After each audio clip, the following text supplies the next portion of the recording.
No vídeo de hoje eu trago a vocês uma atualização geral pelos mercados e é claro que falaremos a respeito do cenário macro e o que ainda está por vir durante essa semana que poderá implicar em volatilidade ao nosso mercado, ao mercado cripto. Também comentaremos um pouco a respeito do sentimento atual quando o assunto é Bitcoin e o mercado cripto de uma forma geral, embora a gente ainda veja um sentimento de medo presente por aqui no nível 29, existe por um outro lado fatores que indicam uma luz no fim do túnel, sinais favoráveis relacionados ao nosso mercado, que eu revelo tudo isso com vocês logo após a vinheta. Vem comigo!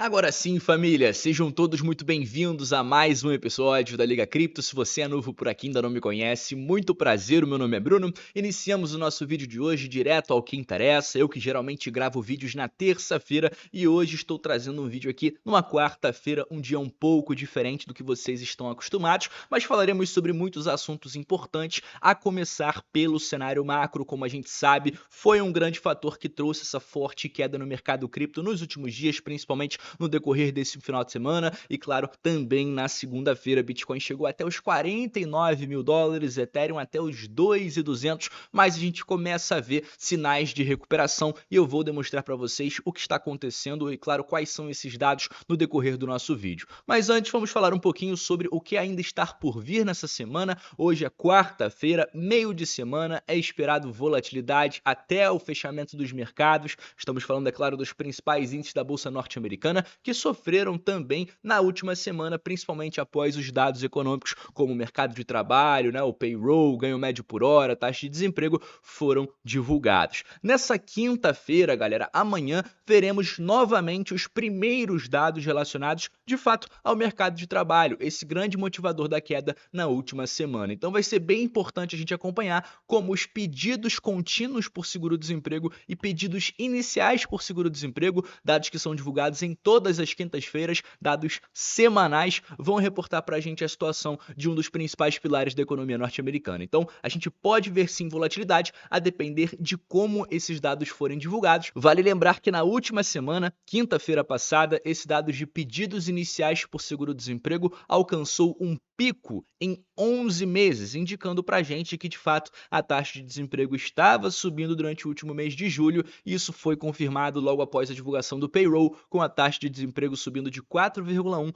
para 4,3 em somente um mês. Então vai ser bem importante a gente acompanhar essa quinta-feira e uma volatilidade, é claro, esperado para todos os mercados. Fechando a semana na sexta-feira, veremos dados de inflação lá na Europa. A gente viu recentemente membros do Comitê do Banco Central Europeu trazendo a informação que sim, com a inflação sendo controlada e demonstrando um caminho correto, é possível que a gente veja corte de juros nas próximas reuniões de políticas monetárias. A próxima aqui por lá vai ser no dia 12 de setembro, um pouco antes da reunião lá nos Estados Unidos, e vai ser bem importante a gente acompanhar como a inflação será divulgada nessa sexta-feira, a inflação ao consumidor da principal economia da zona do euro lá na Alemanha. Falando um pouquinho sobre Estados Unidos, a gente viu Mary Daly, membro do comitê votante do FOMC, trazendo pra gente a informação que não podemos deixar o mercado de trabalho entrar em contração. Então o que ela fala por aqui é o seguinte, serão necessários ajustes na política monetária nos próximos trimestres e ela entende que o Fed está preparado para fazer o que a economia precisar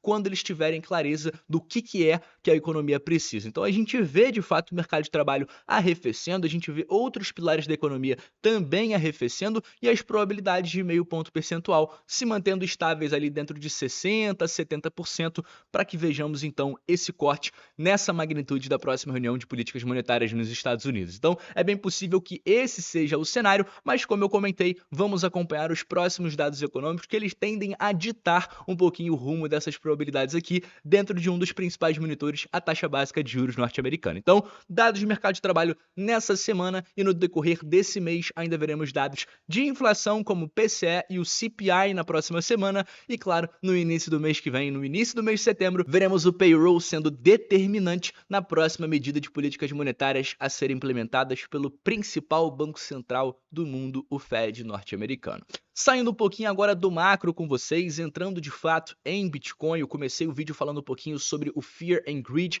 que é basicamente, né, um mix de análises relacionadas ao mercado cripto. Ele puxa diversas ferramentas diferentes para trazer uma média do sentimento perante ao mercado, e a gente pode ver que ainda é de muito medo. Não é um medo extremo como estava ontem, como a gente pode ver aqui, já subiu um pouquinho, hoje é apenas medo, mas ainda vejamos aqui o medo da audiência, o medo dos investidores quando o assunto é o mercado cripto, um mercado de risco. No entanto, por um outro lado, eu trago a vocês fatores que mostram sinais positivos, sinais de luz no fim do túnel. Primeiro, a gente pode ver o comportamento dos long-term holders, ou seja, as pessoas que são holders de Bitcoin por pelo menos 155 dias e não movimentaram as suas carteiras. Pessoas que estão pensando a médio e longo prazo, podemos dizer assim, e a gente pode ver que houve uma grande acumulação e continuamos a ver uma grande acumulação nessa eventual queda onde vimos o Bitcoin testando ali os 49, 50 mil dólares, o que mostra que quem está para o longo prazo não ficou assustado para esses temores de recessão,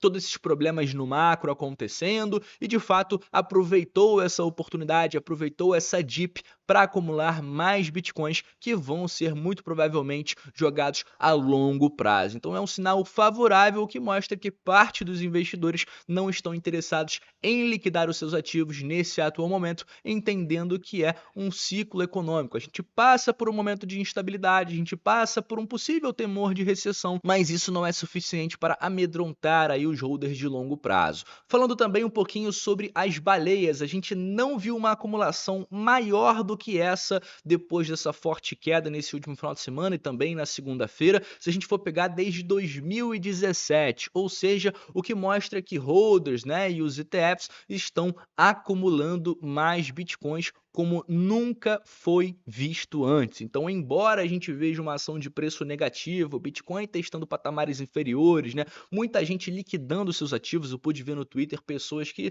de fato, né, estão ali no mercado há pouco tempo, acabando por liquidar os seus ativos, não confiando no ativo a longo prazo, entendendo que é um momento de risco. Por um outro lado, a gente vê os holders de longo prazo segurando e, melhor do que isso, acumulando como nunca foi visto antes, ou seja, enxergando esse momento apenas como uma oportunidade. Falando a respeito de BlackRock, para mim, o principal ETF de Bitcoin, né, o famoso IBIT, eles acumularam mais de 20 bilhões de dólares em Bitcoin nos últimos 7 meses. E a gente pôde ver que mesmo durante essa grande queda, eles não tiveram outflows consideráveis. Ou seja, eles também estão entendendo os fundamentos do ativo e aproveitaram para acumular mais e mais Bitcoins nessas oportunidades que o mercado ofereceu. E por último, não menos importante, um último sinal favorável, a gente lidou, né, com uma certa pressão vendedora durante o mês de junho e julho, chegando a basicamente dados de fundamentos que os mineradores estavam com a menor quantidade de bitcoins em suas reservas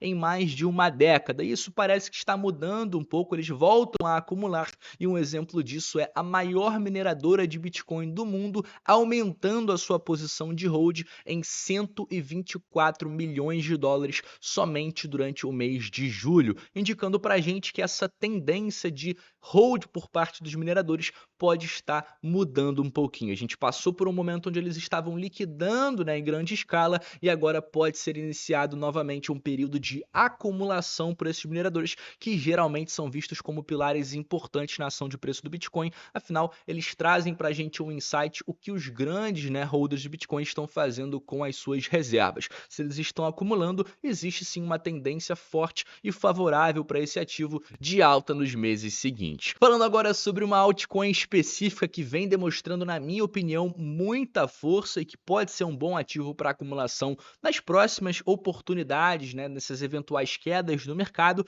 que é a Solana. Durante o mês de julho, a gente viu pela primeira vez na história, eu trouxe essa informação para vocês em um dos meus últimos vídeos, a Solana passando a Ethereum em volume mensal dentro das principais DEXs, ou seja, as pessoas pessoas estão procurando ativos, né? Estão tradando na Solana mais do que estão utilizando a Ethereum. Embora a gente tenha visto essa grande queda do mercado e o volume dentro da Ethereum aumentando substancialmente, o maior volume já visto diário desde junho, a gente viu também a Solana competindo pau a pau aqui, se a gente pode ver, basicamente a barrinha em azul é o volume da Ethereum, a barrinha em roxo é o volume da Solana, e a gente pôde ver que praticamente eles ficaram iguais ali quando o assunto foi volume em DEX. E a gente pode falar um pouquinho também sobre a all-time high desse par Solana Ethereum, enquanto a Ethereum caiu muito, né, voltando a 2.200, 2.100, 2.300 e mostrando dificuldades na recuperação do seu preço, mesmo em meio a um lançamento de ETF,